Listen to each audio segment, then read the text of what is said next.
EU leaders failed to impose a cap on surging gas prices, but agreed to work urgently on protecting supply and reducing demand.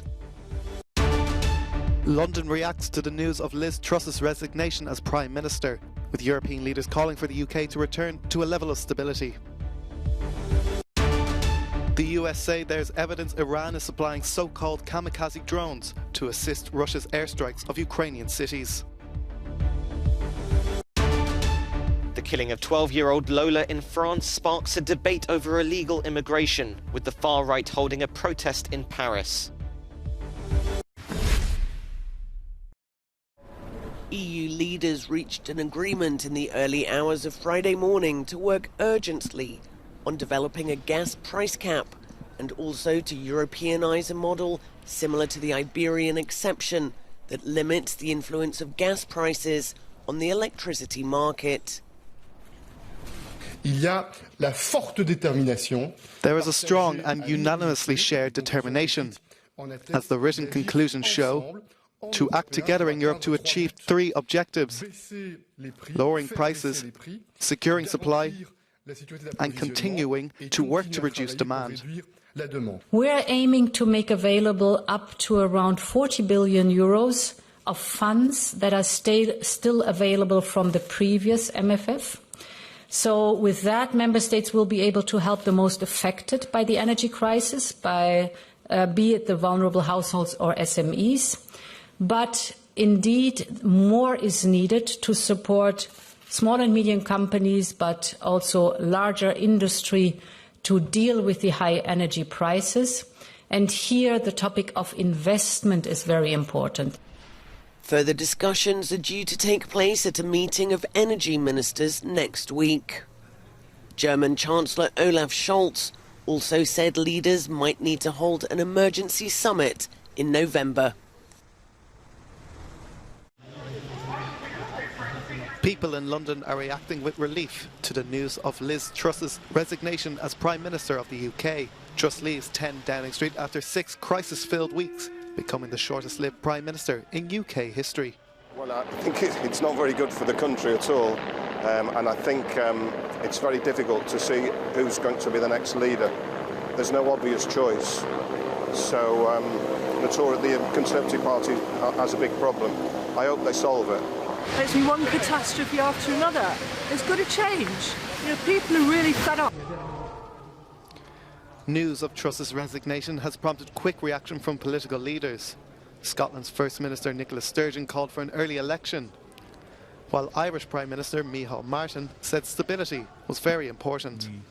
Have significant economic and relationship and many other relationships with the United Kingdom. I think stability is very important, and we would like to see the UK system within its capacity to be in a position to have a successor selected as quickly as possible.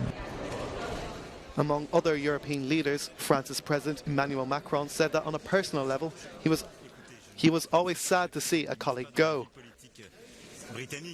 And like Micheál Martin, he agreed that Britain needed to return to stability. President Macron said he hoped the UK could return to a level of steadiness.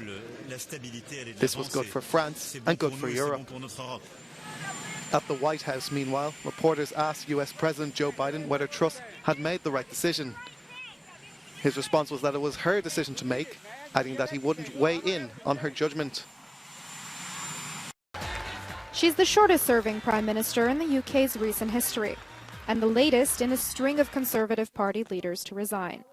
Liz Truss's premiership got off to a rocky start after Queen Elizabeth, Britain's longest-reigning monarch, died just 2 days after appointing Truss to her post. The following events surrounding the Queen's funeral overshadowed pressing issues Truss was expected to address, like the UK's cost of living and energy crises. She was widely criticized, even by members of her own party, over her flagship tax-cutting policies, which were seen as favoring the rich, and was blamed for the ensuing financial meltdown that sent the pound crashing. The public backlash pushed her finance minister, Kwasi Kwarteng, to reverse the tax break for the highest earners and eventually to hand in his resignation. His replacement scrapped nearly every aspect of Truss's economic plan. With most of her party turned against her and local media lambasting her leadership, Truss was forced to change her tune. Sorry, and that I have made mistakes. A day after claiming she was a fighter, not a quitter, she announced her resignation, just 44 days after taking office. As Russia continues its aerial bombardment of Ukrainian cities, the United States says it has evidence that Iran is both supplying its drones and training Russian troops in Crimea. The so-called kamikaze drones from Iran are being used to create fear among the civilian population in Ukraine and weaken national morale. We can confirm that Russian military personnel based in Crimea have been piloting Iranian UAVs and using them to conduct kinetic strikes across Ukraine, including in strikes against Kyiv in recent days. We assess that Iranian military personnel were on the ground in Crimea and assisted Russia in these operations. Russia has received dozens of these UAVs so far and will likely continue to receive additional shipments in the future. Around 15,000 people have already been moved from Kherson across the Dnipro River since evacuation started on Wednesday, according to Russian-appointed officials. In his nightly address, Ukrainian President Volodymyr Zelensky accused Russia of mining a dam in the Kherson region and that the international community needed to respond. According to our information, the aggregates and dam of the hydroelectric power plant were mined by Russian terrorists. Now everyone in the world must act powerfully and quickly to prevent another Russian terrorist attack. Blowing up the dam would mean a large-scale disaster. According to Moscow, the humanitarian organization Red Cross were given permission to visit the Olenivka prison. Kyiv earlier this week accused the Red Cross of inaction, saying a lack of inspections of detained soldiers left them vulnerable to being tortured. France has repatriated 40 French children and 15 French women from displacement camps in northeastern Syria on Thursday.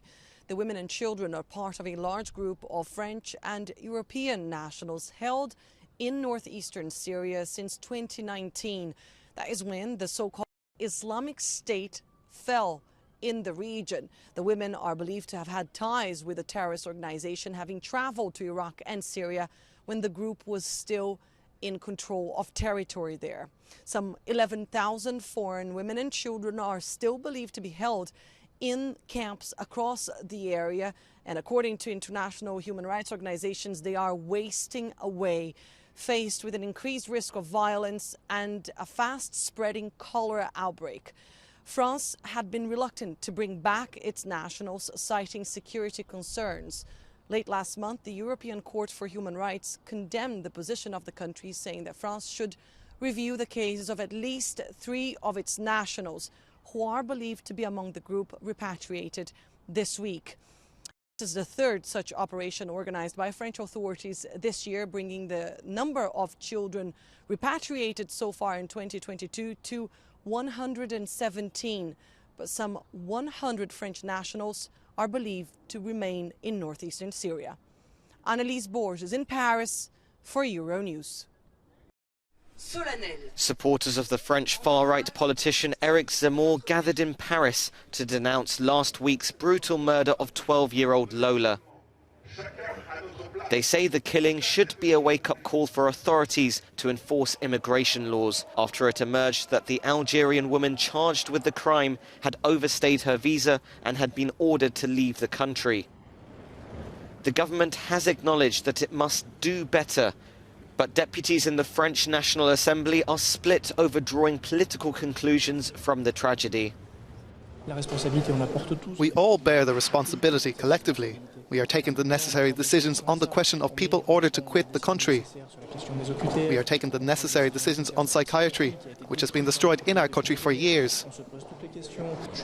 I'm quite prepared to talk about the issue of immigration, but doing so with the emotional overhang of this tragedy risks altering the judgment of those who have to legislate or take decisions. Lola's body was found in a trunk in front of her home. The location has now been flooded with flowers and tributes in response to the senseless murder.